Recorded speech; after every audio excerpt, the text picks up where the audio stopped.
Good afternoon ಎಲ್ಲರಿಗೂ. So ಈಗಾಗಲೇ ನಾವೇನು ಜೀವದ ಮೂಲ ಘಟಕ, ಹೌದು, ಜೀವದ ಮೂಲ ಘಟಕ ಅನ್ನುವಂತಹ ಪಾಠವನ್ನ ನೋಡ್ತಾ ಇದ್ದೀವಿ.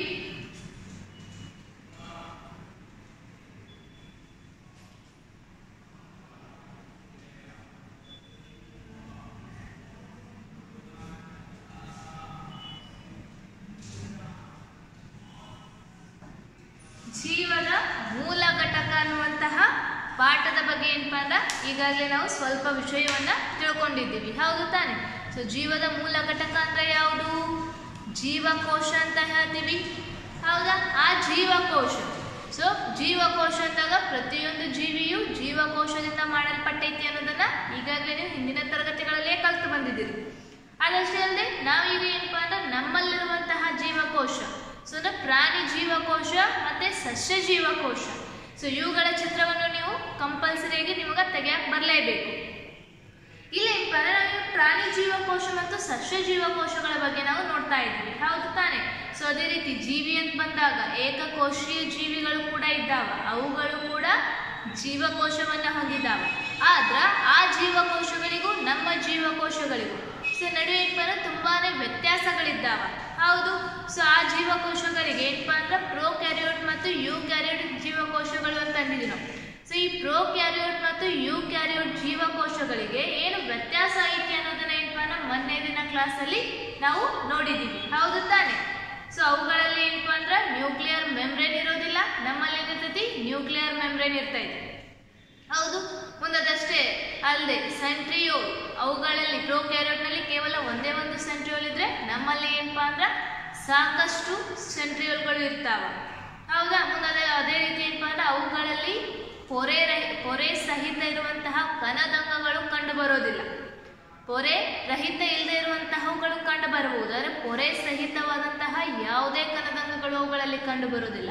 ಆದರೆ ನಮ್ಮಲ್ಲಿ ಏನಪ್ಪಾ ಅಂದ್ರೆ ಕಂಡು ಬರ್ತಾವು ಅಂತ ನಾವು ಹೇಳಿದ್ವಿ, ಹೌದು. ಈ ಕಣದಂಗಗಳು ಅಂತ ಬಂದಾಗ ಸೊ ನಾವೇನ್ ಮಾಡ್ತಾ ಇದ್ದೀವಿ, ಈ ಕಣದಂಗಗಳ ಬಗ್ಗೆನೇ ಅಧ್ಯಯನವನ್ನ ಮಾಡ್ತಾ ಇದ್ದೀವಿ, ಹೌದು ತಾನೆ. ಸೊ ಈಗಾಗಲೇ ನಾವೇನು ಸೆಲ್ ಅಂದಾಗ, ಜೀವಕೋಶ ಅಂದಾಗ ಆ ಕೋಶ ಭಿತ್ತಿ, ಕೋಶ ಪೊರೆ, ಕೋಶ ಕೇಂದ್ರ, ಕೋಶ ದ್ರವ್ಯ, ಇವು ಎಲ್ಲವುಗಳ ಬಗ್ಗೆಯೂ ಕೂಡ ನಾವೇನ್ ಮಾಡಿದೀವಿ, ಅಧ್ಯಯನವನ್ನ ಮಾಡ್ತಾ ಇದ್ದೀವಿ. ಇವುಗಳ ತಿಳಿದುಕೊಂಡ ನಂತರ ಆ ಕೋಶದ ಒಳಗಡೆ ವಿಶಿಷ್ಟವಾದಂತಹ ನಿರ್ದಿಷ್ಟ ಕಾರ್ಯನಿರ್ವಹಿಸುವಂತಹ ರಚನೆಗಳ ಇದ್ದಾವ, ಆ ರಚನೆಗಳೇ ಕಣದಂಗಗಳು ಅಂತ ಹೇಳಿದೀವಿ. ಆ ಕಣದಂಗಗಳ ಬಗ್ಗೆ ನಾವೇನಪ್ಪ ಅಂದ್ರೆ ಅಧ್ಯಯನವನ್ನ ಮಾಡ್ತಾ ಇದ್ದೀವಿ, ಹೌದು. ಮೊನ್ನೆ ದಿನ ಎಂಡೋಪ್ಲಾಸ್ಮಿಕ್ ರೆಟಿಕ್ಯುಲಮ್ ಅನ್ನುವಂತಹ ಒಂದು ಕಣದಂಗದ ಬಗ್ಗೆ ಅಧ್ಯಯನವನ್ನ ಮಾಡಿದ್ದೀವಿ, ನೆನಪೈತಿ. ಸೊ ಈ ಎಂಡೋಪ್ಲಾಸ್ಮಿಕ್ ರೆಟಿಕ್ಯುಲಮ್ ಏನು, ಕೋಶ ದ್ರವ್ಯದಲ್ಲಿ ಕೋಶ ಪೊರೆಯಿಂದ ಕೋಶ ಕೇಂದ್ರದವರೆಗೆ ಏನಪ್ಪ ಅಂದ್ರೆ ಒಂದು ರೀತಿಯ ಜಾಲದಂತೆ ತುಂಬಾನೇ ಹರಡೈತದೆ, ತುಂಬೆಲ್ಲ ಹರಡೈತದೆ. ಸೊ ಇದು ಏನ್ ಮಾಡ್ತೈತಿ, ವಸ್ತುಗಳನ್ನ ಒಂದು ಕಡೆಯಿಂದ ಇನ್ನೊಂದು ಕಡೆಗೆ ಸಾಗಣೆ ಆಗುವಂಗ ಏನಪ್ಪ ಅಂದ್ರೆ ಒಂದು ವ್ಯವಸ್ಥೆಯನ್ನ ಇದು ಕಲ್ಪಿಸಿರುವಂತದ್ದು, ಹೌದಾ. ಅದೇ ರೀತಿ ಏನಪ್ಪ ಅಂದ್ರೆ ಈ ಕೋಶ ಎಂಡೋಪ್ಲಾಸ್ಮಿಕ್ ರೆಟಿಕ್ಯುಲಮ್ದಲ್ಲಿ ಎರಡು ರೀತಿಯಾದಂತಹ ಎಂಡೋಪ್ಲಾಸ್ಮಿಕ್ ರೆಟಿಕ್ಯುಲಮ್ ಇದ್ದಾವ ಅಂತ ಹೇಳಿದ್ದೀನಿ. ಯಾವ್ಯಾವು?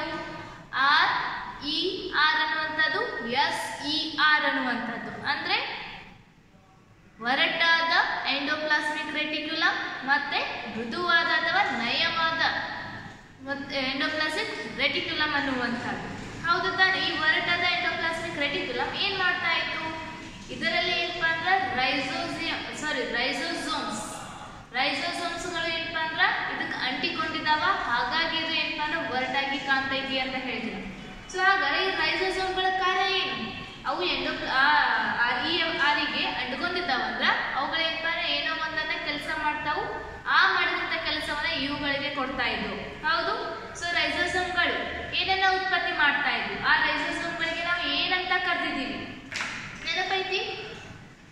ರೈಸೋಸೋಮ್ಗಳಿಗೆ ಪ್ರೋಟೀನ್ ಕಾರ್ಖಾನೆಗಳು ಅಂತ ಕರೆದಿದ್ವಿ ನಾವು.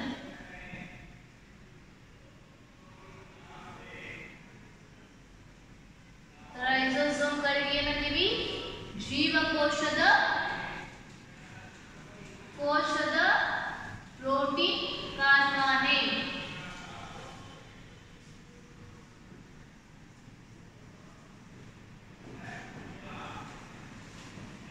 ಹೌದು ತಾನೆ. ಸೊ ಯಾಕಂದ್ರೆ ಈ ರೈಸೋಸೋಮ್ಗಳಲ್ಲಿ ಏನು ಪ್ರೋಟೀನ್ ಉತ್ಪತ್ತಿ ಆಗ್ತಾ ಇದೆ. ಸೊ ಹೌದು, ಕಾರ್ಖಾನೆ ಅಂತ ನಾವು ಏನ್ ಹೇಳ್ತೀವಿ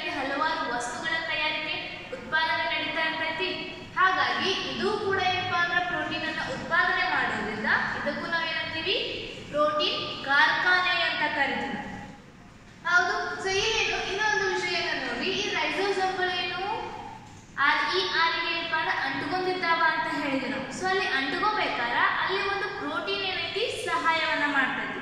ಸೊ ಯಾವಪ್ಪ ಅಂದ್ರೆ ರೈಬೋಫೋರಿನ್.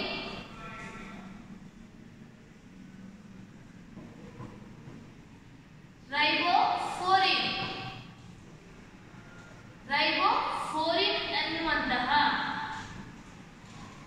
ಪ್ರೋಟೀನ್, ರೈಬೋಫೋರಿನ್ ಪ್ರೋಟೀನ್ ಇದು ಏನ್ ಮಾಡ್ತೈತಿ, ರೈಬೋಸೋಮ್ಗಳು ಆರ್ಇಆರ್ಗೆ ಪ್ರೋಟೀನ್ಗಳು, ರೈಬೋಸೋಮ್ಗಳು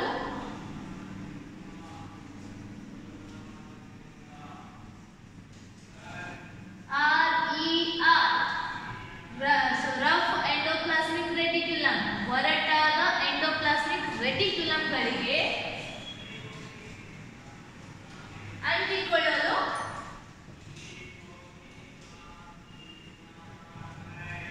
ಅಂಟಿಕೊಳ್ಳುವಂತೆ ಮಾಡುತ್ತವೆ. ಹೌದು. ಸೊ ಯಾವುದೇ ವಸ್ತು ಇರಲಿ ಅಂಟ್ಕೋಬೇಕಂದ್ರೆ ಅಲ್ಲಿ ಏನಾದ್ರೂ ಒಂದು ವಸ್ತು ಇರ್ಬೇಕಾ. ಸೊ ನಿಮ್ಮ ಪೇಜಸ್ ಹರಿದಿರ್ತಾವ, ಏನು ಹರಿದಿರ್ತೈತಿ, ಆ ಟೈಮಲ್ಲಿ ಏನ್ ಮಾಡ್ತೀರಿ ನೀವು, ಅಂಟನ್ನ ಉಪಯೋಗಿಸಿ ಅವೆರಡನ್ನು ಕೂಡಿಸ್ತೀರಿ, ಅವೆರಡನ್ನ ಅಂಟಿಸ್ತಿರ್ತಾನೆ. ಸೊ ಹಾಗಾದ್ರೆ ಈ ರೈಬೋಸೋಮ್ಗಳು ಕೂಡ ಈ ಆರ್ಇಆರ್ ಒರಟಾದ ಎಂಡೋಪ್ಲಾಸ್ಮಿಕ್ ರೆಟಿಕ್ಯುಲಮ್ಗಳಿಗೆ ಅಂಟ್ಕೋಬೇಕಾದ್ರೆ ಅಲ್ಲಿ ಕೂಡ ಏನು ಈ ರೈಬೋಫೋರಿನ್ ಪ್ರೋಟೀನ್ ಏನಪ್ಪಾ ಅಂದ್ರೆ ಸಹಾಯವನ್ನ ಮಾಡ್ತದೆ. ಸೊ ಇದು ಇರೋದ್ರಿಂದನೇ ಏನಪ್ಪಾ ಅಂದ್ರೆ ಇಲ್ಲಿ ರೈಬೋಸೋಮ ಆ ಎಂಡೋಪ್ಲಾಸ್ಮಿಕ್ ರೆಟಿಕ್ಯುಲಮ್ಗೆ ಅಂಟಿಕೊಂಡು ಆ ಪ್ರೋಟೀನ್ ಅನ್ನ ಏನಪ್ಪಾ ಅಂದ್ರೆ ಉತ್ಪತ್ತಿ ಮಾಡುವಂತದ್ದು. ಸೊ ಇಲ್ಲಿ ಏನಪ್ಪಾ ಅಂದ್ರೆ ಪ್ರತಿಯೊಂದು ನಮ್ಮ ದೇಹದಲ್ಲಿ ಅಂಟ್ಕೋಬೇಕಾದ್ರೆ ಒಂದೊಂದು ರೀತಿಯಾದಂತಹ ಪ್ರೋಟೀನ್ ಅದರ್ಸ್ ಇದ್ದಾವ. ಹೌದು. ಅದೇ ರೀತಿ ಇನ್ನೂ ಒಂದು ಕೂಡ ಐತಿ ನಮ್ಮಲ್ಲಿ, ಕಲ್ತಿದ್ರಿ ಈಗಾಗಲೇ. ಇನ್ನೂ ಒಂದು ಪ್ರೋಟೀನ್ ಏನ್ ಮಾಡ್ತೈತಿ, ರಕ್ತದೊಂದಿಗೆ ಆಕ್ಸಿಜನ್ ಅನ್ನ ಸೇರ್ಸಕ್ ಸಹಾಯ ಮಾಡ್ತೈತಿ. ಹೌದು. ಯಾವ್ದಾದ್ರು ಹೇಳಿ, ಹಿಮೋಗ್ಲೋಬಿನ್. ಈ ಹಿಮೋಗ್ಲೋಬಿನ್ ಕೂಡ ಒಂದು ಪ್ರೋಟೀನ್. ಸೊ ಈ ಪ್ರೋಟೀನ್ ಏನ್ ಮಾಡ್ತೈತಿ, ರಕ್ತ ಏನು ನಮ್ಮ ದೇಹದ ತುಂಬೆಲ್ಲ ಹೋಗ್ತೈತಿ, ಅದು ಎಲ್ಲ ಕಡೆ ಏನಾಗ್ತಾ ಇದೆ, ಸರ್ಕ್ಯುಲೇಟ್ ಸಾಗಣೆ ಆಗ್ತಾ ಇದೆ. ಸೊ ಅದು ಸಾಗಣೆ ಆಗ್ತಾ ಇದೆ, ಅದರ ಜೊತೆಗೆ ಏನಾಗಬೇಕು, ಪ್ರತಿ ಜೀವಕೋಶಕ್ಕೂ ಆಕ್ಸಿಜನ್ ಬೇಕು. ಆ ಆಕ್ಸಿಜನ್ ಅನ್ನ ಏನಪ್ಪಾ ಅಂದ್ರೆ ರಕ್ತ ತಗೊಂಡು ಹೋಗ್ತಾ ಇರ್ತೈತಿ. ಹೌದು ತಾನೆ. ಸೊ ನಮ್ಮ ಉಸಿರಾಟದಲ್ಲಿ ಆಕ್ಸಿಜನ್ ಏನಾಗ್ತೈತಿ, ಶ್ವಾಸಕೋಶಕ್ಕೆ ಬರ್ತೈತಿ. ಆ ಶ್ವಾಸಕೋಶದಿಂದ ಏನು ರಕ್ತ ಹೃದಯಕ್ಕೆ ಹೋದು, ಹೃದಯದಿಂದ ದೇಹದ ಎಲ್ಲ ಭಾಗಗಳಿಗೂ ಏನಪ್ಪಾ ಅಂದ್ರೆ ಹೋಗ್ತಾ ಇರ್ತೈತಿ. ಸೊ ಈ ಆಕ್ಸಿಜನ್ ರಕ್ತದೊಂದಿಗೆ ದೇಹದ ತುಂಬೆಲ್ಲ ಹೋಗ್ಬೇಕಾದ್ರ ಈ ಹಿಮೋಗ್ಲೋಬಿನ್ ಅನ್ನುವಂತಹ ಪ್ರೋಟೀನ್ ಸಹಾಯ ಮಾಡ್ತಾರೆ. ಒಂದು ವೇಳೆ ನಮ್ಮಲ್ಲಿ ಹಿಮೋಗ್ಲೋಬಿನ್ ಇರದೇ ಹೋಗಿತ್ತಂದ್ರ ರಕ್ತದೊಂದಿಗೆ ಏನಪ್ಪಾ ಅಂದ್ರೆ ಆಕ್ಸಿಜನ್ ಕೂಡ್ತಾ ಇರಲಿಲ್ಲ. ಸೊ ಹಾಗಾಗಿ ನಮ್ಮ ದೇಹದ ಪ್ರತಿ ಜೀವಕೋಶಕ್ಕೂ ಆಕ್ಸಿಜನ್ ಮುಟ್ತಾ ಇರಲಿಲ್ಲ. ಸೊ ಆಕ್ಸಿಜನ್ ಮಹತ್ವದ ಬಗ್ಗೆ ಈಗಾಗಲೇ ನೀವು ಕಲ್ತಿದ್ದೀರಿ. ಹೌದು. ನಮ್ಮ ದೇಹಕ್ಕೆ ಅಥವಾ ಜೀವಕೋಶಗಳಿಗೆ ಆಕ್ಸಿಜನ್ ಯಾಕೆ ಬೇಕು ಹೇಳಿ? ಯಾಕಂದ್ರ ನಾವು ತಿಂದಂತ ಆಹಾರ ವಿಭಜನೆಯಾಗಿ ಶಕ್ತಿ ಬಿಡುಗಡೆ ಆಗ್ಬೇಕಾದ್ರ, ಆಹಾರ ವಿಭಜನೆಯಾಗಿ ಶಕ್ತಿ ಬಿಡುಗಡೆಯಾಗಲು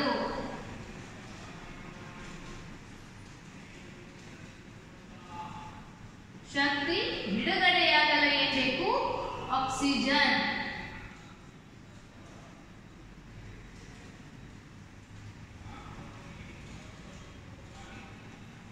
ಹೌದು. ನಾವು ಶಕ್ತಿ ಬಿಡುಗಡೆ ಆಗ್ಬೇಕಾದ್ರೆ ಆಕ್ಸಿಜನ್ ಬೇಕೇ ಬೇಕು. ನಾವು ಊಟ ಮಾಡೋದೇ ಯಾಕ, ನಮಗ್ ಶಕ್ತಿ ದೊರೀಲಿ ಅನ್ನೋ ಸಮಾನ. ಸೊ ಆ ಶಕ್ತಿ ನಮಗ್ ಬೇಕಾದ್ರ ಅಲ್ಲಿ ಏನ್ ಬೇಕು, ಆಕ್ಸಿಜನ್ ಅಗತ್ಯ ಐತಿ. ಸೊ ಆ ಆಕ್ಸಿಜನ್ ಅನ್ನ ಯಾರು ತರ್ತಾರು, ರಕ್ತ ತಗೊಂಡ್ಬರ್ತೈತಿ.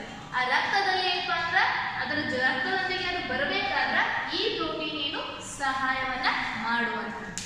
ಸೊ ಇಲ್ಲಿ ಯಾವ ರೀತಿ ಈ ಪ್ರೋಟೀನ್ ಸಹಾಯ ಮಾಡ್ತೈತಿ, ಅದೇ ರೀತಿ ರೈಬೋಫೋರಿನ್ ಅನ್ನುವಂತಹ ಪ್ರೋಟೀನ್ ರೈಬೋಸೋಮ್ಗಳು ಒರಟಾದ ಎಂಡೋಪ್ಲಾಸ್ಮಿಕ್ ರೆಟಿಕ್ಯುಲಮ್ಗೆ ಅಂಟಿಕೊಳ್ಳುವಂತೆ ಏನಪ್ಪಾ ಅಂದ್ರ ಮಾಡುವಂಥದ್ದು. ಗೊತ್ತಾಯ್ತಾ? ಸೊ ಇದನ್ನ ನೆನಪಿಡಿ.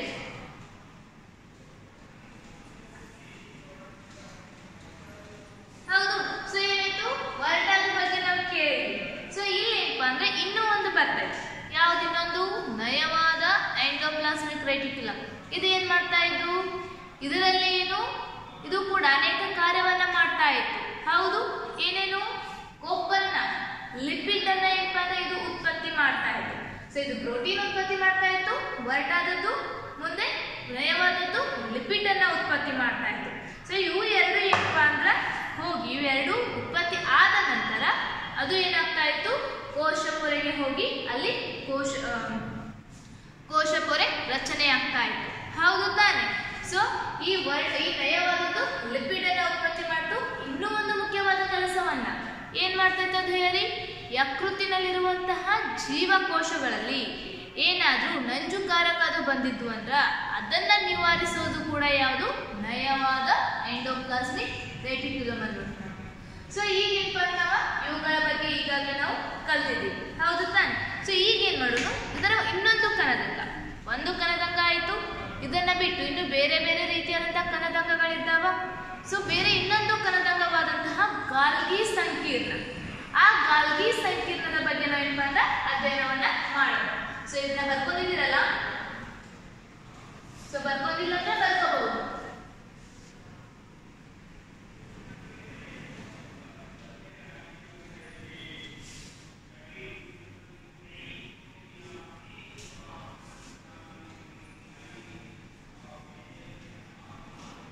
ಸೊ ಇವತ್ತೇನು? ಗಾಲ್ಗಿ ಸಂಕೀರ್ಣ.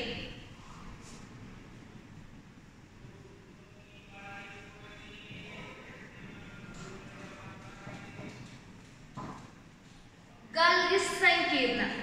ಸೊ ಈ ಗಾಲ್ಗಿ ಸಂಕೀರ್ಣ ಇದು ಕೂಡ ಏನಪ್ಪಾ ಅಂದ್ರ ಪೊರೆ ಸಹಿತ ಕಣದಂಗ ಅಥವಾ ಪೊರೆಯಿಂದಾದಂತಹ ಇದು ಒಂದು ಪೊರೆಯಿಂದ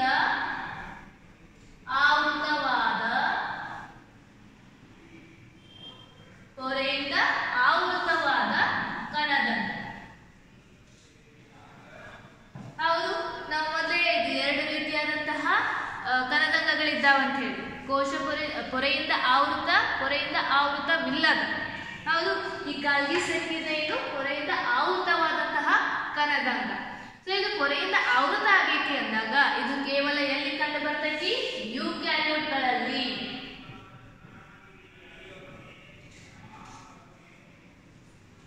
ಯೂಕ್ಯಾರಿಯೋಟ್ಗಳಲ್ಲಿ ಏನಪ್ಪಾ ಅಂದ್ರೆ ಇದು ಕಂಡು ಬರುವಂತದ್ದು. ಯೂಕ್ಯಾರಿಯೋಟ್ಗಳಲ್ಲಿ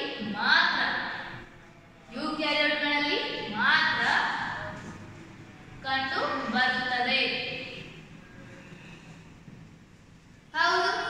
ಹೌದು ತಾನೆ? ಯಾಕಂದ್ರೆ ಯೂಕ್ಯಾರಿಯೋಟ್ ಅಂದಾಗ ಪೊರೆ ಸಹಿತವಾದಂತಹ ಕಣದಂಗಗಳಿದ್ದಾವ ಅಂತ ಹೇಳ್ತೀವಿ. ಸೊ ಹಾಗಾದ್ರೆ ಇಲ್ಲಿ ಒಂದು ಕ್ವಶನ್ ಅನ್ನು ನಾವು ಕೇಳಬಹುದು. ಬ್ಯಾಕ್ಟೀರಿಯಾಗಳಲ್ಲಿ ಗಾಲ್ಗಿ ಸಂಕೀರ್ಣವು ಕಂಡು ಬರೋದಿಲ್ಲ ಏಕೆ ಅಂತ ಕೇಳ್ತಾರೆ. ಯಾಕಂದ್ರ ಈ ಗಾಲ್ಗಿ ಸಂಕೀರ್ಣ ಒಂದು ಪೊರೆಯಿಂದ ಆವೃತವಾದಂತಹ ಕಣದಂಗ ಇರುವುದರಿಂದ ಇದು ಕೇವಲ ಯೂಕ್ಯಾರಿಯೋಟಿಕ್ ಜೀವಕೋಶಗಳಲ್ಲಿ ಮಾತ್ರ ಕಂಡು ಬರುತ್ತದೆ. ಸೊ ಈ ಪ್ರೋಕ್ಯಾರಿಯೋಟ್ಗಳಲ್ಲಿ ಅಂದ್ರೆ ಬ್ಯಾಕ್ಟೀರಿಯಾದಲ್ಲಿ ಏನಿಲ್ಲ, ಪೊರೆಯಿಂದ ಆವೃತವಾದಂತಹ ಕಣದಂಗಗಳು ಇಲ್ಲ. ಹಾಗಾಗಿ ಇದು ಏನಂದ್ರೆ ಕೇವಲ ಯೂಕ್ಯಾರಿಯೋಟ್ಗಳಲ್ಲಿ ಮಾತ್ರ ಕಂಡು ಬರುವಂತದ್ದು. ಸೊ ಈ ರೀತಿಯಾದಂತಹ ನಿಮ್ಮ ಪ್ರಶ್ನೆಗಳು ಬರಬಹುದು. ಗೊತ್ತಾಯ್ತಾ? ಸೊ ಗಾಲ್ಗಿ ಸಂಕೀರ್ಣವು ಕೇವಲ ಯೂಕ್ಯಾರಿಯೋಟ್ಗಳಲ್ಲಿ ಮಾತ್ರ ಕಂಡು ಬರುತ್ತದೆ. ಏಕೆ? ಯಾಕಂದ್ರ ಅದು ಪೊರೆಯಿಂದ ಆವೃತವಾದಂತಹ ಕಣದಂಗ ಐತಿ, ಅದಕ್ಕದು ಈ ಯೂಕ್ಯಾರಿಯೋಟ್ಗಳಲ್ಲಿ ಮಾತ್ರ ಕಂಡು ಬರ್ತೈತಿ. ಸೊ ಗಾಲ್ಗಿ ಸಂಕೀರ್ಣ ಅಂತ ಹೇಳ್ತಾ ಇದಿಲ್ಲ, ಗಾಲ್ಗಿ ಸಂಕೀರ್ಣ ಹೆಂಗಿರ್ತೈತಿ ನೋಡಾಕ? ಸೊ ಇಲ್ಲಿ ನೋಡ್ರಿ,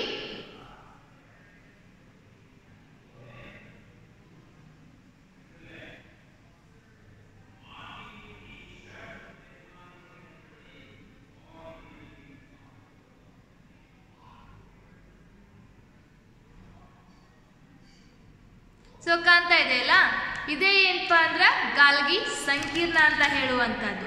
ಸೊ ಈ ರೀತಿಯಾದಂತವುಗಳು ಏನಪ್ಪಾ ಅಂದ್ರ ಇರ್ತಾವ. ಸೊ ಇದು ಏನು? ಗಾಲ್ಗಿ ಸಂಕೀರ್ಣ.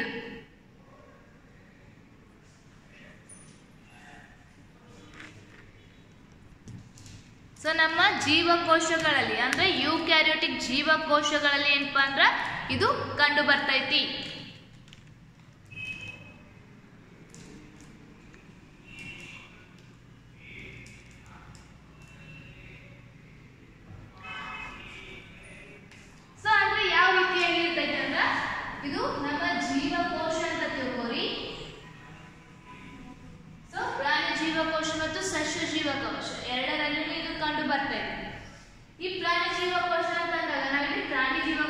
ಹೇಳ್ತಾ ಇದ್ದೀನಿ.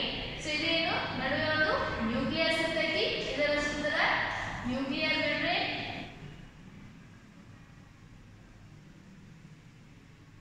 ಹೌದು, ಇದಕ್ಕೇನಪ್ಪ ಅಂದ್ರ ಆಳವಾಗಿ ಏನಿರ್ತೈತಿ ಇದರ ಸುತ್ತೆಲ್ಲ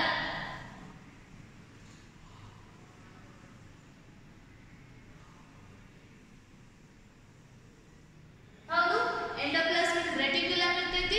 ಈ ಎಂಡೋಪ್ಲಾಸ್ಮಿಕ್ ರೆಟಿಕ್ಯುಲಮ್ ನಂತರ ಇಲ್ಲಿ ಏನಪ್ಪಾ ಅಂದ್ರೆ ಗಾಲ್ಗಿ ಸಂಕೀರ್ಣ ಕಂಡು ಬರುವಂತದ್ದು.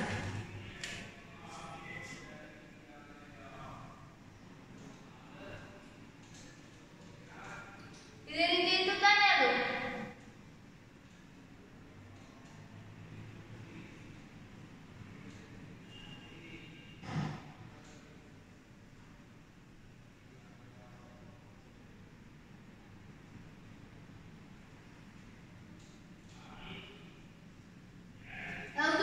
ಇದು ಏನಪ್ಪಾ ಅಂದ್ರೆ ಗಾಲ್ಗಿ ಸಂಕೀರ್ಣ. ಸೊ ಕೆಂಪು ಬಣ್ಣದಲ್ಲಿ ಬರದೆ ಅಲ್ಲ, ಅದೇ ಗಾಲ್ಗಿ ಸಂಕೀರ್ಣ.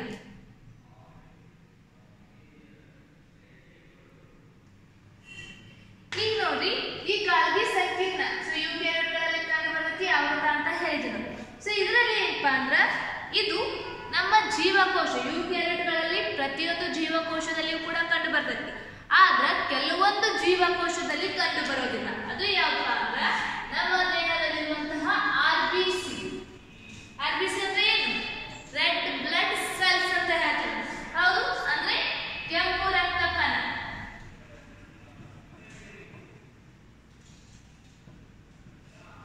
ಈ ಗಾಲ್ಗಿ ಸಂಕೀರ್ಣ ಏನಪ್ಪಾ ಅಂದ್ರೆ ಕೆಂಪು ರಕ್ತ ಕಣವನ್ನ ಬಿಟ್ಟು ಉಳಿದ ಎಲ್ಲ ಜೀವಕೋಶಗಳಲ್ಲಿಯೂ ಕೂಡ ಕಂಡು ಬರುವಂತ. ಗೊತ್ತಾಯ್ತಾ? ಅಂದ್ರೆ ಇದರಲ್ಲಿ ಮಾತ್ರ ಇರೋದಿಲ್ಲ, ಇದನ್ನ ಈ ಜೀವ, ಯಾಕಂದ್ರೆ ಈ ಕೆಂಪು ರಕ್ತ ಕಣನು ಕೂಡ ಒಂದು ಜೀವಕೋಶ ಅಂತ ನಾವು ಹೇಳಿದ್ದೀವಿ. ಇದನ್ನ ಹೊರತುಪಡಿಸಿ ಉಳಿದೆಲ್ಲ ಜೀವಕೋಶಗಳಲ್ಲಿಯೂ ಕೂಡ ಇದು ಕಂಡು ಬರುವಂತದ್ದು. ಸೊ ನಮ್ಮಲ್ಲಿ ಯಾವ ಯಾವ ರೀತಿಯಾದಂತಹ ನರಕೋಶಗಳಿದ್ದಾವು, ಮೂಳೆ ಅಂಗಾಂಶದಲ್ಲಿರುವಂತಹ ಜೀವಕೋಶಗಳಿದ್ದಾವ. ಹೌದು, ಅದೇ ರೀತಿ ಅಂಡಾಣು, ವೀರ್ಯಾಣು, ಇವು ಎಲ್ಲವುಗಳಲ್ಲಿ ಕಂಡು ಬರ್ತೈತಿ. ಆದರೆ ಕೆಂಪು ರಕ್ತ ಕಣದಲ್ಲಿ ಮಾತ್ರ ಏನಪ್ಪಾ ಅಂದ್ರೆ ಇದು ಕಂಡು ಬರೋದಿಲ್ಲ. ಗೊತ್ತಾಯ್ತಾ? ಸೊ ಇದರ ಜೊತೆ ಏನಪ್ಪಾ ಅಂದ್ರೆ ಈ ಗಾಲ್ಗಿ ಸಂಕೀರ್ಣದಲ್ಲಿ ಎರಡು ರೀತಿಯಾದಂತಹ ಇವುಗಳಿದ್ದಾವೆ, ಭಾಗಗಳು ಅಂದ್ರೆ ಮುಖಗಳು ಅಂತ ಹೇಳ್ತಿದ್ದಾರೆ. ಸೊ ಯಾವ್ಯಾವಪ್ಪ ಅಂದ್ರೆ ಅವು ಒಂದು ಈ ಎಂಡೋಪ್ಲಾಸ್ಮಿಕ್ ರೆಟಿಕ್ಯುಲಮ್.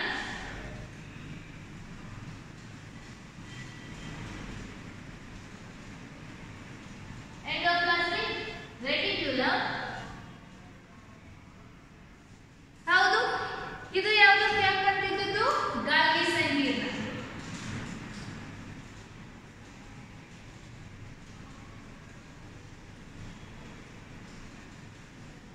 ಸೊ ಅಂದ್ರೆ ಇದು ಏನಪ್ಪಾ ಅಂದ್ರೆ ಎರಡು ಮುಖಗಳನ್ನು ಹೊಂದಿರುವಂತದ್ದು. ಸೊ ಯಾವುದು ಎಂಡೋಪ್ಲಾಸ್ಮಿಕ್ ರೆಟಿಕ್ಯುಲಮ್ ನ ಹತ್ತಿರ ಐತಿ ಅದನ್ನ ನಾವು ಏನಪ್ಪಾ ಅಂದ್ರೆ ಎಫ್ ಫೇಸ್ ಅಂತ ಹೇಳ್ತೀವಿ. ಅಂದ್ರೆ ಈ ಭಾಗದಲ್ಲಿ ಕಂಡು ಬರ್ತಾ ಇದೆಯಲ್ಲ ಅಲ್ಲಿ ಯಾವುದು ಒಂದು ಎಫ್ ಫೇಸ್ ಅಂತ ಹೇಳಿ. ಫೇಸ್ ಅಂದ್ರೆ ಏನು? ಮುಖ, ಅಂದ್ರೆ ಎಂಡೋಪ್ಲಾಸ್ಮಿಕ್ ರೆಟಿಕ್ಯುಲಮ್ ನಂತರ ಮಾಡಿರುವಂತದ್ದು. So F face endoplasmic reticulum ಹತ್ತಿರ ಕಂಡು ಬರುವುದು.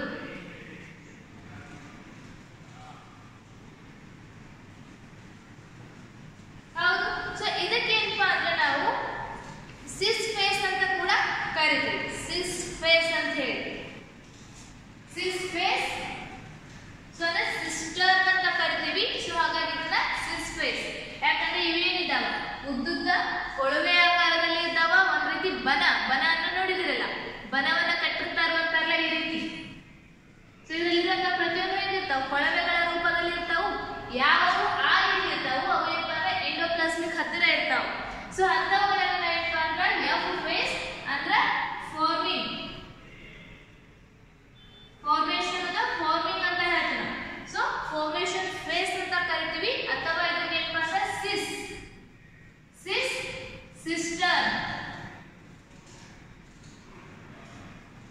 ಸಿಸ್ಟರ್ ಅಂತ ಹೇಳಿ ಏನಪ್ಪಾ ಅಂದ್ರೆ ಅವುಗಳನ್ನ ಕರೆಯುವಂತದ್ದು.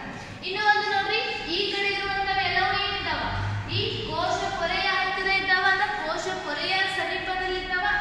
ಸೊ ಅವುಗಳಿಗೆ ಏನಪ್ಪಾ ಅಂದ್ರೆ ಎಫ್ ಫೇಸ್ ಅಂತ ಹೇಳ್ತೀವಿ.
ರೆಟಿಕ್ಯುಲಮ್ಗೆ ಹತ್ತಿರ ಇರ್ತದೆ.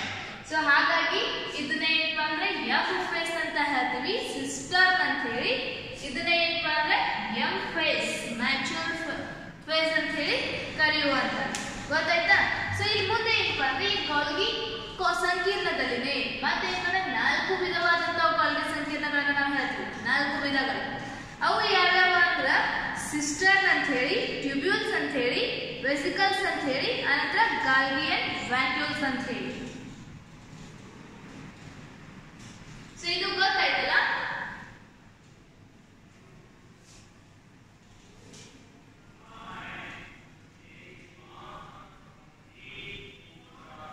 ಯಾಕಂದ್ರೆ ಇವೆಲ್ಲ ಭಾಗಗಳು ಏನಪ್ಪಾ ಅಂದ್ರೆ ಗಾಲ್ಗಿ ಸಂಕೀರ್ಣದಲ್ಲೇ ಇರುವಂತವು. ಸೊ ಯಾವ್ಯಾವು 4 ಭಾಗಗಳು?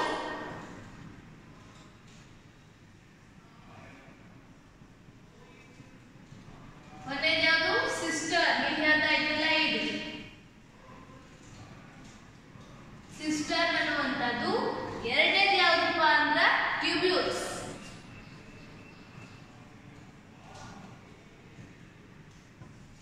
ಟ್ಯೂಬ್ಯೂಲ್ಸ್ ಅನ್ನುವಂಥದ್ದು. ಮೂರನೇದು ಯಾವುದು? ವೆಸಿಕಲ್ಸ್. ಕೊನೆಯದಾಗಿ ಯಾವಪ್ಪ ಅಂದ್ರೆ ಗಾಲ್ಗಿಯನ್ ವೆಸಿಕಲ್ಸ್ ಅಂತ ಹೇಳಿ. ಗಾಲ್ಗಿಯನ್ ವೆಸಿಕಲ್ಸ್. ಸೊ ಇವು 4 ಭಾಗಗಳನ್ನ ಅಗೇನ್ ಆಗಿ ಇದರಲ್ಲಿ ನಾವು ಮಾಡ್ತಾ ಇರುವಂತದ್ದು. ಸೊ ಇವು ಏನಪ್ಪ ಜಸ್ಟ್ ಕೇಳ್ತಾ ಹೋಗ್ರಿ, ಅಂದ್ರೆ ಇವುಗಳ ಬಗ್ಗೆ ನಿಮ್ಗೆ ಗೊತ್ತಿರಲಿ. ಹೌದಾ? ನಿಮ್ಮ ಪುಸ್ತಕದಲ್ಲಿ ಕೊಟ್ಟಿಲ್ಲ, ಬಟ್ ಆದ್ರೂ ನೀವು ಏನಪ್ಪ ಅಂದ್ರೆ ಇದ್ರ ಬಗ್ಗೆ ಹೆಚ್ಚಿಗೆ ಏನಪ್ಪ ಅಂದ್ರೆ ತಿಳ್ಕೋಬೇಕು. ಇವು ಏನಪ್ಪ ಅಂದ್ರೆ 4 ಭಾಗಗಳು. ಇವು ಎಲ್ಲೆಲ್ಲಿದ್ದಾವ, ಇವುಗಳು ಏನೇನ್ ಮಾಡ್ತಾವ ಅನ್ನೋದನ್ನ ನೋಡ್ತಾ ಹೋಗೋಣ. ಸೊ ಮೊದಲಿಗೆ ಏನಪ್ಪ ಅಂದ್ರೆ ಸಿಸ್ಟರ್ ಅನ್ನುವಂತಹ ಭಾಗ. ಸೊ ಇದು ಏನಪ್ಪ ಅಂದ್ರೆ ಸಮಾಂತರವಾಗಿ ಜೋಡಿಸಿರುವಂತವು. ಅವುಗಳೇನಪ್ಪ ಅಂದ್ರೆ ಮುಂದೆ ಹೋಗಿ ಸ್ವಲ್ಪನೇ ಸ್ವಲ್ಪ ಇದಾಗಿರುವಂತದ್ದು. ಇವೇನಿದಾವು ಉದ್ದಕ್ಕ ಕೊಳವೆ ರೀತಿ ಏನಪ್ಪ ಅಂದ್ರೆ ಸಮಾಂತರವಾಗಿ ಬಂದಿದಾವ. ಹೌದು, ಬಂದಿದಾವಿಲ್ಲ. ಮುಂದೆ ಹೋಗಿ ಸ್ವಲ್ಪ ಏನಾಗಿದಾವ, ಉಬ್ಬಿದಂಗಾಗಿದ್ದಾವ ಬಲೂನ್ ಗತೆ.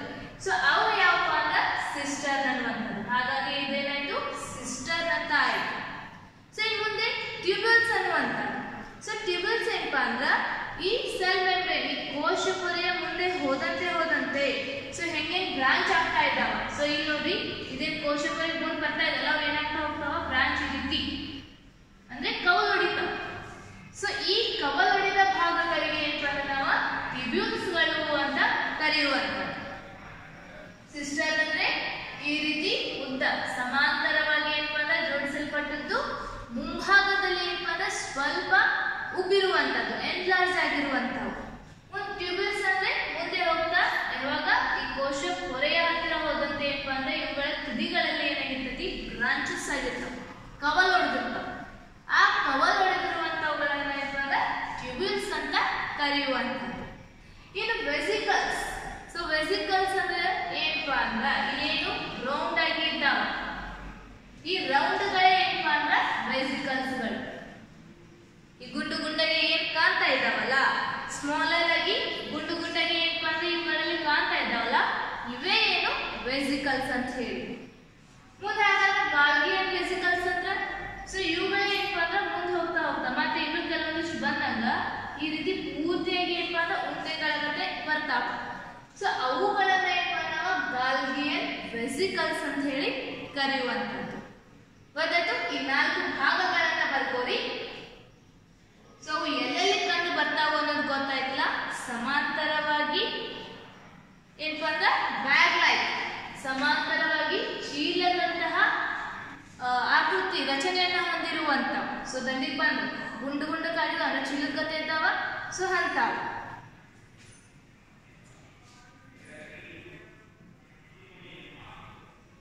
ಸಮಾಂತರವಾಗಿ ಚೀಲದಂತಹ ರಚನೆ.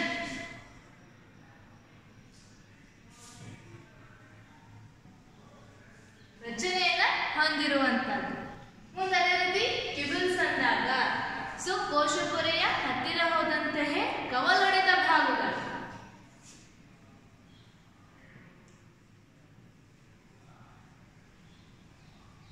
ಕೋಶ ಪೊರೆಯ ಹತ್ತಿರ ಹೋದಂತೆ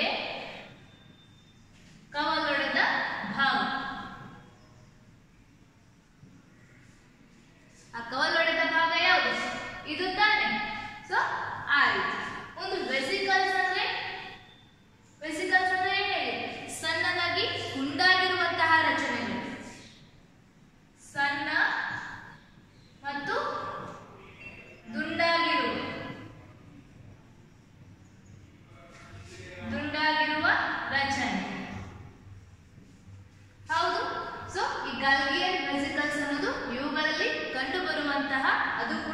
ಬೇಕಾಗಿರುವಂತಹ ಆಕೃತಿಗಳಿಗೆ. ಗೊತ್ತಾಯ್ತಾ?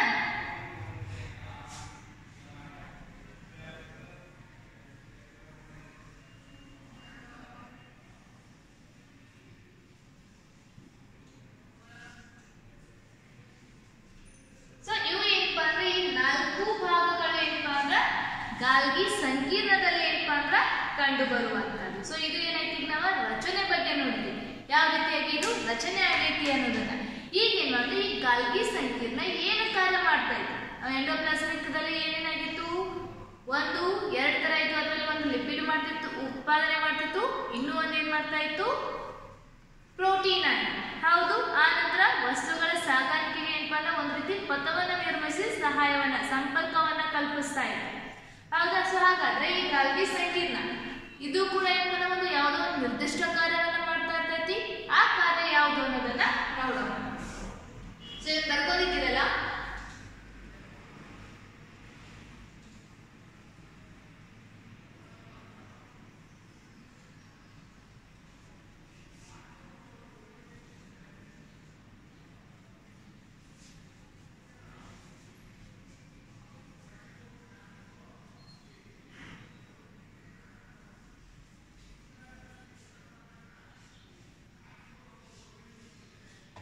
ಸೊ ಈಗೇನಪ್ಪ ಅಂದ್ರ ಈ ಗಾಲ್ಗಿ ಸಂಕೀರ್ಣದ ಕಾರ್ಯವನ್ನ ನೋಡೋಣ. ಅದಕ್ಕೂ ಮುಂಚೆ ಇನ್ನೊಂದು ಪಾಯಿಂಟ್ ಅನ್ನ ಬಿಟ್ಟೆ.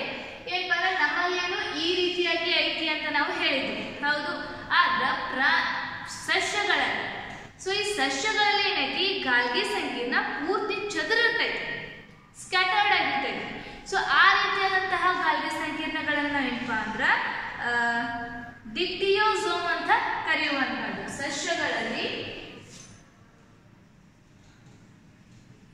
ಸಸ್ಯಗಳಲ್ಲಿ ಇವು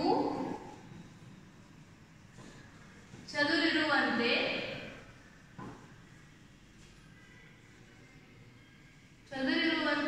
ಕಂಡು ಬರುತ್ತವೆ.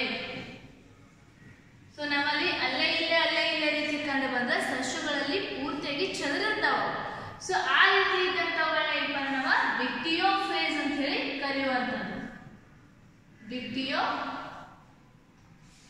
ಡಿಕ್ಟಿಯೋಸೋಮ್ಸ್.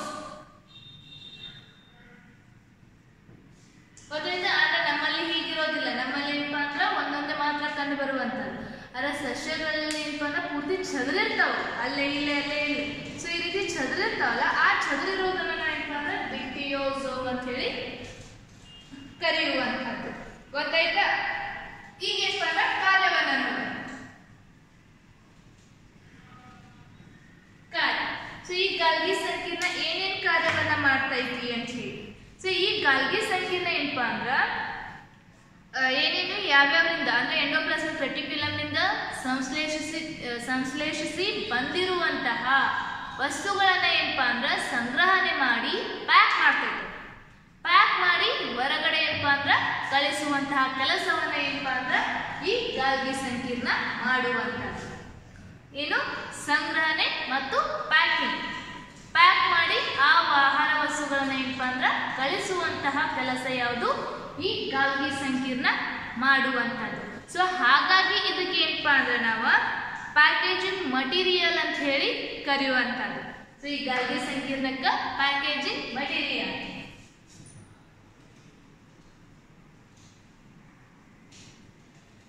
ಪ್ಯಾಕೇಜಿಂಗ್ ಮಟೀರಿಯಲ್ ಅಂತ ಹೇಳಿ ಏನಪ್ಪಾ ಅಂದ್ರೆ ಇದಕ್ಕ ಕರಿತೀವಿ. ಯಾವುದಕ್ಕ? ಗಾಲ್ಗಿ ಸಂಕೀರ್ಣಕ್ಕ. ಮುಂದಾದಷ್ಟೇ ಅಲ್ಲ ಏನಪ್ಪಾ ಇದೇನು, ಈಗ ಉದಾಹರಣೆ ಅಂದಾಗ ಈಗ ನೀವು ಯಾವುದೋ ಒಂದು ಅಂಗಡಿ ಹೋಗಿರ್ತೀರಿ, ನಿಮ್ಮ ಫ್ರೆಂಡ್ಸಿಗೆ ಏನಾದರೂ ತಗೊಂಡ್ಬರ್ಬೇಕಂತ ಹೇಳಿ. ಸೊ ತಗೊಂಡ್ಬರ್ಬೇಕಂದಾಗ ಸೊ ಗಿಫ್ಟ್ ಅಂದಾಗ ನೀವು ಹಾಗೆ ಹೋಗಿ ಕೊಟ್ಬಿಡ್ತೀರಿ. ಅದು ಬಂದದ್ದನ್ನ ಏನಪ್ಪಾ ಅಂದ್ರೆ ಸೊ ಅದಕ್ಕೆ ಸರಿಯಾಗಿರ್ಲಿಲ್ಲ ಅಂದ್ರೆ ಏನು ಅದ್ರ ಮೇಲ್ಗಡೆ ಇರುವಂತಹ ರಟ್ಟು ಹಾಳಾಗಿತ್ತಂದ್ರೆ ಏನ್ ಮಾಡ್ತೀರಿ, ಬೇರೆ ರಟ್ಟನ್ನ ಇಸ್ಕೊಂಡದಕ್ಕೆ ಹಾಕಿ ನೀಟಾಗಿ ಪ್ಯಾಕ್ ಮಾಡ್ಕೊಡ್ರಿ ಅಂತ ಹೇಳ್ತಿರ್ತೀರಿ. ಹೌದು ತಾನೆ? ಅದೇ ರೀತಿ ಇದು ಕೂಡ ಏನ್ ಮಾಡ್ತೈತಿ, ಆ ಎಂಡೋಪ್ಲಾಸ್ಮಿಕ್ ರೆಟಿಕ್ಯುಲಮ್ನಿಂದ ಬಂದಂತಹ ವಸ್ತುಗಳನ್ನ ಅವು ಸರಿಯಾಗಿ ಅದಾವೋ ಇಲ್ಲೋ ಅನ್ನೋದನ್ನ ನೋಡಿ ಅದನ್ನ ಪ್ಯಾಕ್ ಮಾಡ್ತಾರೆ. ಸೊ ಅಂದ್ರೆ ಏನು, ಉದಾಹರಣೆ ಏನಂದಾಗ ನ್ಯೂಕ್ಲಿಕ್ ಆಮ್ಲ ಅಂತ ತಿಳ್ಕೊಳ್ಳಿ. ಸೊ ನ್ಯೂಕ್ಲಿಕ್ ಆಮ್ಲ ಏನೈತಿ, ಈ ನ್ಯೂಕ್ಲಿಕ್ ಆಮ್ಲ ಏನಾಗ್ತಾ ಇದೆ ಎಂಡೋಪ್ಲಾಸ್ಮಿಕ್ ರೆಟಿಕ್ಯುಲಮ್ನಿಂದ ಗಾಲ್ಗಿ ಸಂಕೀರ್ಣಕ್ಕೆ ಬರ್ತಾ ಇದೆ. ಸೊ ಅದು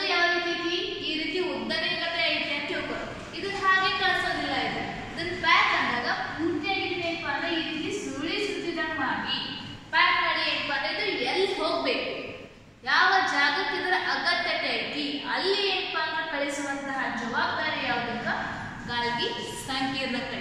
ಹಾಗಾಗಿ ಈ ಗಾಲ್ಗಿ ಸಂಕೀರ್ಣವನ್ನು ಏನಪ್ಪಾ ಅಂದ್ರೆ ಅಂಚೆ ಕಚೇರಿ, ಜೀವಕೋಶದ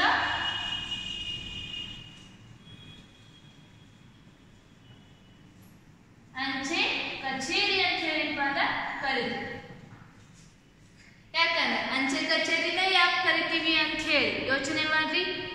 ನಾವು ಹಾಕಿರುವಂತಹ ಲೆಟರ್ ಆಗಿರ್ಬೋದು, ಏನೋ ಒಂದು ಗಿಫ್ಟ್ ಇಲ್ಲಿಲ್ಲ, ನಿಮ್ಮ ಫ್ರೆಂಡ್ಸ್ ಎಲ್ಲೋ ತುಂಬಾ ದೂರದಲ್ಲಿದ್ದಾರೆ ಅಥವಾ ನಿಮ್ಮ ರಿಲೇಟಿವ್ಸ್ ಯಾರೋ ತುಂಬಾ ದೂರದಲ್ಲಿದ್ದಾರೆ, ನೀವು ತುಂಬಾನೇ ಆತ್ಮೀಯರಾಗಿದ್ದಾರೆ, ಅವ್ರ ಬರ್ತ್ಡೇ ಅಥವಾ ಏನೋ ಒಂದು ಫಂಕ್ಷನ್ಗೆ ನೀವು ಗಿಫ್ಟನ್ನು ಸೆಂಡ್ ಮಾಡಬೇಕು ಅಥವಾ ಏನೋ ಒಂದು ಲೆಟರನ್ನು ಸೆಂಡ್ ಮಾಡಬೇಕು ಅಂದಾಗ ಏನು ಮಾಡ್ತೀರಿ? ಅದನ್ನು ಹೋಗಿ ಎಲ್ಲಿ ಹಾಕ್ತೀರಿ? ಅಂಚೆ ಕಚೇರಿಯಲ್ಲಿ ಹಾಕ್ತೀರಿ. ಆ ಅಂಚೆ ಕಚೇರಿ ಏನು ಮಾಡ್ತೈತಿ?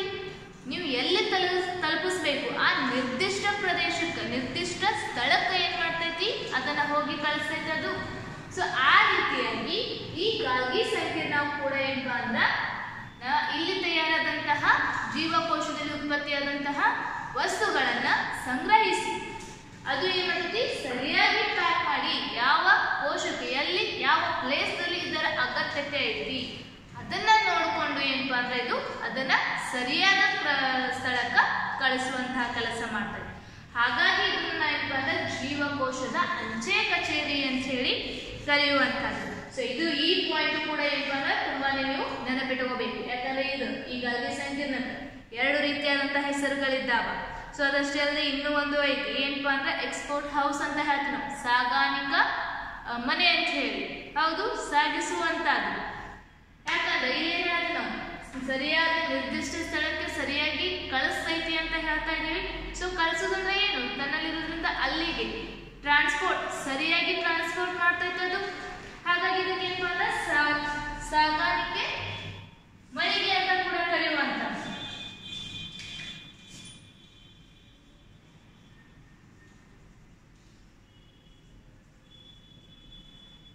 ಎಕ್ಸ್ಪೋರ್ಟಿಂಗ್ ಹೌಸ್ ಅಂತ ಹೇಳಿ.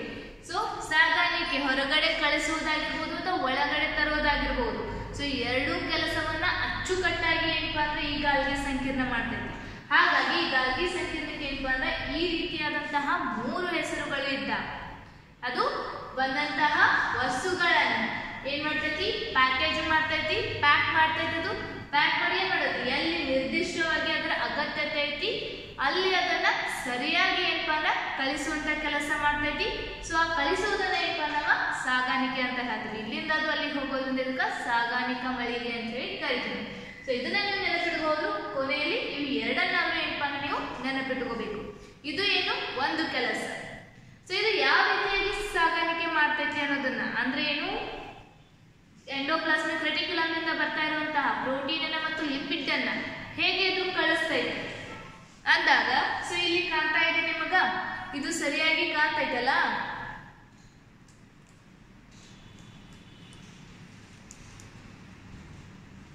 ಇಲ್ಲಿ ಏನಾಗ್ತಾ ಐತಿ? ಈ ಎಂಡೋಪ್ಲಾಸ್ಮಿಕ್ ರೆಟಿಕ್ಯುಲಮ್. ಸೊ ಇಲ್ಲಿ ಏನಪ್ಪಾ ಅಂದ್ರ ಪ್ರೋಟೀನ್ ಮತ್ತು ಕೊಬ್ಬು ಎರಡು ಉತ್ಪತ್ತಿ ಆಗ್ತಾ ಇದ್ದಾವ. ಆ ಉತ್ಪತ್ತಿ ಆದವುಗಳು ಏನಾಗ್ತಾವು? ಇಲ್ಲಿಂದ ಬಂದು ಸೊ ಇಲ್ಲಿ ಕೊನೆಯಲ್ಲಿ ಏನ್ ಲೇಯರ್ ಐತಿಲ್ಲ ಇದರಲ್ಲಿ ಏನಪ್ಪಾ ಅಂದ್ರೆ ಈ ರೀತಿ ಜಾಗವನ್ನ ಮಾಡಿ ಏನಪ್ಪಾ ಅಂದ್ರ ಇಲ್ಲಿ ಸಂಗ್ರಹ ಆಗ್ತಾವ. ಸೊ ಅವುಗಳನ್ನ ನಾವು ವ್ಯಾಕ್ಯೂಲ್ ಅಂತ ಕರೆಯುವಂತದ್ದು. ಇಲ್ಲಿ ಏನ್ ಸಂಗ್ರಹ ಆಗ್ತಾವಲ್ಲ, ಸಂಗ್ರಹ ಆಗಿ ಏನಪ್ಪಾ ಅನ್ನೋದು ಕೊನೆಯಲ್ಲಿ ಪೂರ್ತಿಯಾಗಿ ಇದರಿಂದ ಬೇರ್ಪಟ್ಟು ಈ ರೀತಿಯ ಗುಂಡು ಏನಪ್ಪಾ ಅಂದ್ರ ವ್ಯಾಕ್ಯೂಲ್ ರಸಧಾನ್ಯಗಳು ಇರ್ತಿಲ್ಲ ಆ ರೀತಿಯಾದಂತಹ ರಚನೆಗಳನ್ನ ಒಳಗೊಳ್ತಾವ. ಸೊ ಈ ರಚನೆಗಳಿಗೆ ಏನಪ್ಪಾ ನಾವು ಟ್ರಾನ್ಸ್ಲೇಷನ್ ವ್ಯಾಕ್ಯೂಲ್ಸ್ ಅಂತ ಕರಿತೀವಿ. Translation vacuoles. ಸೊ ಇವು ಏನಾಗಿದಾವ? ಕೊಬ್ಬು ಮತ್ತು ಪ್ರೋಟೀನ್ ಅಂಶಗಳನ್ನ ಒಳಗೊಂಡಿದ್ದಾವ ಘಟಕಗಳನ್ನ.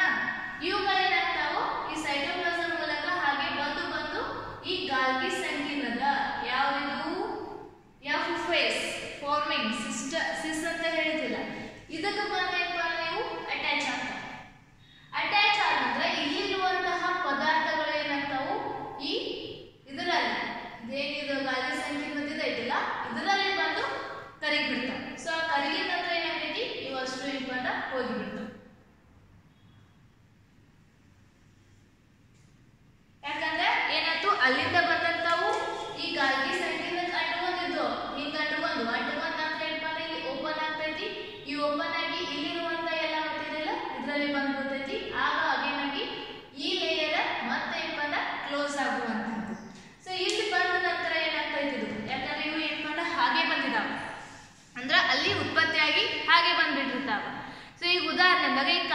ಬಾಕ್ಸ್ಗಳ ಬಗ್ಗೆ ಸೊ ವಿಡಿಯೋಸ್ಗಳದ್ದು ಬಿಟ್ಟಿರ್ತಾರ, ಯಾವ ರೀತಿಯಾಗಿ ಪ್ಯಾಕಿಂಗ್ ಆಗ್ತಾ ಇರ್ತಾವು ಅನ್ನೋದನ್ನ ನೋಡಿರಿ.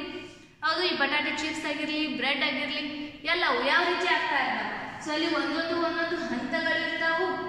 ಒಂದ್ ಹಂತ ಏನ್ ಮಾಡೈತಿ, ಆ ಹಿಟ್ಟನ್ನ ತಗೋತೈತಿ, ಅದನ್ನ ಸರಿಯಾದ ಪ್ರಮಾಣದಲ್ಲಿ ಕತ್ತರಿಸಿ ಮುಂದೆ ಕಳಿಸ್ತೈತಿ. ಮುಂದೆ ಹೋಗಿ ಅದೇನಾಗೈತಿ, ಬೇಕ್ ಅಂದ್ರ ಬಿಸಿ ಆಗ್ತೈತಿ. ಸೊ ಬಿಸಿಯಾಗಿ ಮತ್ತೆ ಮುಂದೆ ಬಂದಂಗ ಮುಂದಿನ ಹಂತದಲ್ಲಿ ಏನಾಗ್ತೈತಿ, ಕಟ್ಟಿಂಗ್ ಮಾಡೋದಿತ್ತಂದ್ರ ಕಟ್ ಮಾಡ್ತೈತಿ ಅದು. ಹೌದು, ಆ ಕಟ್ ಮಾಡಿದ ನಂತರ ಮುಂದೆ ಹೋಗಿ ಏನಾಗ್ತೈತಿ, ಕ್ಯಾರಿ ಬ್ಯಾಗ್ಗಳಿರ್ತಾವ, ಆ ಕ್ಯಾರಿ ಬ್ಯಾಗ್ನಲ್ಲಿ ಪ್ಯಾಕ್ ಹಿಂಗ ಹಾಕ್ತೈತಿ, ಮುಂದೆ ಹೋಗಿ ಅದನ್ನ ಪ್ಯಾಕ್ ಮಾಡುವಂಥದ್ದು. ಸೊ ಕಟ್ ಮಾಡಿ ಮುಂದೆ ಮತ್ತೆ ಹಾಗೆ ಕಂಟಿನ್ಯೂ ಹೋಗ್ತಾ ಒಂದೊಂದು ಬಾಕ್ಸ್ಗಳಿರ್ತಾವ, ಆ ಬಾಕ್ಸ್ಗಳಲ್ಲಿ ಬಿದ್ದು ಆ ಬಾಕ್ಸ್ ಪ್ಯಾಕ್ ಆಗಿ ನಿಮ್ಮ ಮನೆ ಅಥವಾ ಅಂಗಡಿಗಳಿಗೆ ಬರುವಂಥದ್ದು. ಸೊ ಈ ರೀತಿ ಕಾರ್ಖಾನೆಗಳಲ್ಲಿ ಆಗ್ತಾ ಇರ್ತೈತಿ. ಅದೇ ರೀತಿ ಈ ಗಾಲ್ಗಿ ಸಂಕೀರ್ಣದಲ್ಲಿಯೂ ಕೂಡ ಸೊ ಇವೇನು ಮಟೀರಿಯಲ್ಸ್ ಬಂದೂಲ, ಇವು ಬಂದದ್ದು ಏನಪ್ಪ ಅಂದ್ರೆ ಮುಂದೆ ಬರ್ತಾ ಅಂದ್ರೆ ಈ ಭಾಗಗಳಲ್ಲಿ ಅಂದ್ರೆ ಮುಂದೆ ಬರ್ಬೇಕಲ್ಲ. ಸೊ ಅಲ್ಲಿ ಬಂದಾಗ ಏನಾಗ್ತಾ ಹೋಗ್ತೈತಿ, ಆ ಎಲ್ಲಾ ಪದಾರ್ಥಗಳು ಪ್ಯಾಕ್ ಆಗ್ತಾವ. ಅಂದ್ರೆ ಆಗ ಹೆಂಗಿಲ್ಲ, ಸೊ ಈ ರೀತಿ ಉದ್ದಕ ಇರ್ತದೇನು, ಈ ರೀತಿ ಸುಳ್ಳೆ ಆಕಾರದಲ್ಲಿ ಪ್ಯಾಕ್ ಆಗುವಂಥದ್ದು ಅಂತೇಳಿ. ಆ ರೀತಿ ಪ್ಯಾಕ್ ಆಗಿ ಏನಪ್ಪಾ ಅಂದ್ರೆ ಎಲ್ಲಿ ಅಗತ್ಯ ಐತಿ ಅಲ್ಲಿಗೆ ಏನಪ್ಪಾ ಅನ್ನೋದು ಕಳಿಸಿ ಕೊಡುವಂಥದ್ದು. ಸೊ ಇಲ್ಲ ಏನಪ್ಪಾ ಅಂದ್ರೆ ಇದು ಈ ರೀತಿ ಪ್ಯಾಕಿಂಗ್ ಮಾಡುವಂಥದ್ದು. ಸೊ ಇದ್ರ ಇನ್ನೊಂದು ಕೆಲಸ ಏನಪ್ಪಾ ಅಂದ್ರೆ ಗ್ಲೈಕೋಸಿಲೇಷನ್ ಅಂತ ಹೇಳಿ ಈ ಗಾಲ್ಗಿ ಸಂಕೀರ್ಣದ ಒಂದು ಕಾರ್ಯ, ಗ್ಲೈಕೋಸಿಲೇಷನ್. ಸೊ ಗ್ಲೈಕೋಸಿಲೇಷನ್ ಅಂದ್ರೆ ಏನು, ಇಲ್ಲಿಂದ ಏನು ಕೊಬ್ಬು ಬರ್ತಾ ಇದೆ, ಪ್ರೋಟೀನ್ ಬರ್ತಾ ಇದೆ, ಅವುಗಳನ್ನ ಏನಪ್ಪಾ ಅಂದ್ರೆ ಬೇರೆ ವಸ್ತುಗಳೊಂದಿಗೆ ಮಿಶ್ರಣ ಮಾಡುವಂತದ್ದು.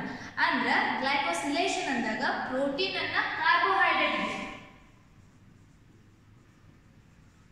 ಪ್ರೋಟೀನ್ ಮತ್ತು ಕಾರ್ಬೋಹೈಡ್ರೇಟ್ ಅನ್ನ ಕಾರ್ಬೋಹೈಡ್ರೇಟ್ ಜೊತೆ ಕೂಡಿಸಿ ಏನ್ ಮಾಡ್ತೈತಿ, ಗ್ಲೈಕೋಪ್ರೋಟೀನ್ ಆಗಿ ಕನ್ವರ್ಟ್ ಮಾಡ್ತೈತಿ.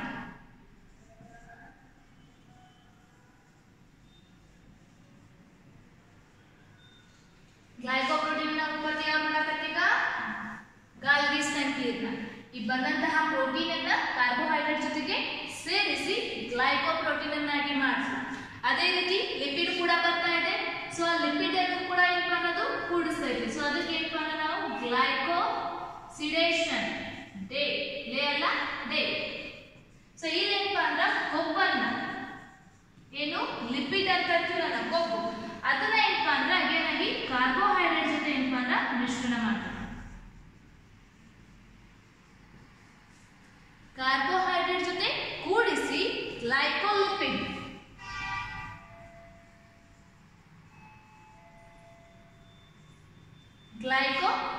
ಅನ್ನ ಏನಪ್ಪಾ ಅಂದ್ರ ಉಂಟು ಮಾಡ್ತದೆ.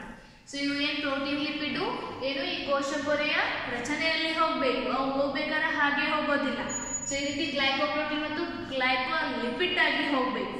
ಅವು ಆ ರೀತಿ ಆಗುವಾಗ ಏನಪ್ಪಾ ಅಂದ್ರ ಈ ಗಾಲ್ಗಿ ಸಂಕೀರ್ಣ ಮಾಡುವಂಥದ್ದು. ಇನ್ನು ಒಂದು ಕೊನೆಯದು ಏನಪ್ಪಾ ಅಂದ್ರ ಸೊ ಇಲ್ಲಿ ಈ ಗಾಲ್ಗಿ ಸಂಕೀರ್ಣದ ಇನ್ನೊಂದು ಮುಖ್ಯವಾದಂತಹ ಕಾರ್ಯ ಏನಪ್ಪಾ ಅಂದ್ರ ಲೈಸೋಸೋಮ್ಗಳನ್ನ ಉತ್ಪತ್ತಿ ಮಾಡುವಂಥದ್ದು. ಅದು ಪ್ರಥಮಾವಸ್ಥೆಯಲ್ಲಿರುವಂತಹ ಅಂದ್ರೆ ಪ್ರೈಮರಿ ಲೈಸೋಸೋಮ್ ಅಂತ ಹೇಳ್ತಿಲ್ಲ, ಪ್ರಾಥಮಿಕ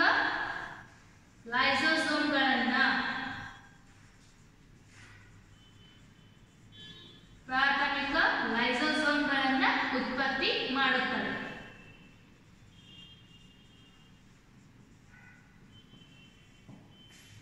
ಹೌದಾ? ಸೊ ಅದಷ್ಟೇ ಅಲ್ಲದೆ ಏನಪ್ಪಾ ಅಂದ್ರೆ ಸೆಲ್ ಪ್ಲೇಟ್ ಅನ್ನುವಂಥದ್ದನ್ನು ಕೂಡ ಏನಪ್ಪಾ ಅಂದ್ರೆ ಇದು ತಯಾರಿಸ್ತಾ ಇದೆ. ಸೆಲ್ ಪ್ಲೇಟ್ ಅಂದ್ರೆ ಜೀವಕೋಶದ ಒಂದು ಪದರವನ್ನು, ಅಂದ್ರೆ ಈಗ ಜೀವಕೋಶ ಇದೆ ಅಂತ ತಿಳ್ಕೊಳ್ಳಿ. ಸೊ ಈ ಜೀವಕೋಶ ಒಂದಿದ್ದದ್ದು ವಿಭಜನೆಯಾಗಿ ಎರಡಾಗ್ತಾವಂತ ಹೇಳಿತ್ತು. ಆ ವಿಭಜನೆ ಆಗ್ಬೇಕಾದ್ರೆ ಮೊದಲು ಏನಪ್ಪಾ ಅಂದ್ರೆ ಈ ನ್ಯೂಕ್ಲಿಯಸ್ ವಿಭಜನೆ ಆಗ್ತದೆ. ಈ ನ್ಯೂಕ್ಲಿಯಸ್ ವಿಭಜನೆ ಆಗಿ ಈ ರೀತಿ ಎರಡು ನ್ಯೂಕ್ಲಿಯಸ್ಗಳು ಆದವು. ಈ ಎರಡು ನ್ಯೂಕ್ಲಿಯಸ್ ಇಂದ ಎರಡು ಸೆಲ್ಗಳು ಬರಬೇಕು. ಆ ಸೆಲ್ಗಳು ಬರಬೇಕಾದ್ರೆ ಇಲ್ಲಿ ಒಂದು ಮೆಂಬ್ರೇನ್, ಒಂದು ತೆಳುವಾದಂತಹ ಪದರ ಬರ್ತದೆ. ಆ ಪದರವನ್ನ ಏನಪ್ಪಾ ಅಂದ್ರ ಈ ಗಾಲ್ಗಿ ಸಂಕೀರ್ಣ ಉತ್ಪಾದಿಸುವಂಥದ್ದು. ಅದನ್ನ ಏನಪ್ಪಾ ಅಂದ್ರೆ ನಾವು ಸೆಲ್ ಪ್ಲೇಟ್ ಅಂತ ಕರಿತೀವಿ. ಈ ಸೆಲ್ ಪ್ಲೇಟ್ ನ ಉತ್ಪಾದನೆಯಲ್ಲಿ ಏನಪ್ಪಾ ಅಂದ್ರೆ ಗಾಲ್ಗಿ ಸಂಕೀರ್ಣ ಮಾಡ್ತದೆ.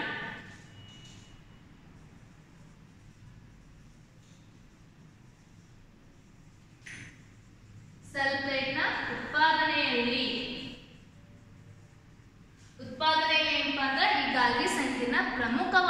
ಕಾರ್ಯವನ್ನ ನಿರ್ವಹಿಸುವಂತದ್ದು. ಸೊ ಇದು ಗಾಲ್ಗಿ ಸಂಕೀರ್ಣದ ಬಗ್ಗೆ ಗೊತ್ತಾಯ್ತಾ?